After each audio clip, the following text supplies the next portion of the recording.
Biroz qichqirmasdan, so'ppi ko'tini yuvmasdan kim uyg'onadi desanglar, albatta men va oynaga qaradim. O'sha senmi, bobodur demadimda, korolyevalarcha koridordan yurishni boshladim. Chunki bunaqa qomatni ertalabdan ko'rgandan keyin, zallada shug'ullanganni effektini ko'rgandan keyin o'zini sevadigan ayol kim desa, albatta Zinurchka Dvorurasini mani profilimni ko'rsatib va garderobchamni ochdim. Bugun yuzimni nima deb yuvaman?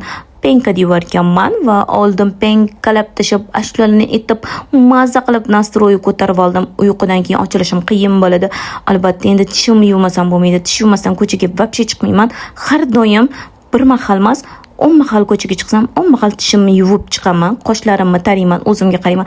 Mana jinqarcha ugriligi bo'lsa, aknesi shunda mazlardan suraman, qurib tiy bilan yo'qolsin deb svet o'chdi.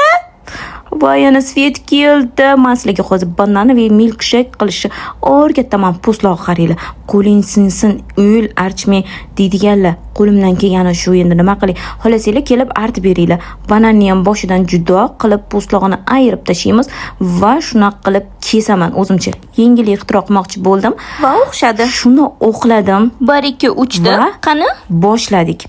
Qani ketdik, ko'pirtiramiz, aralashtiramiz.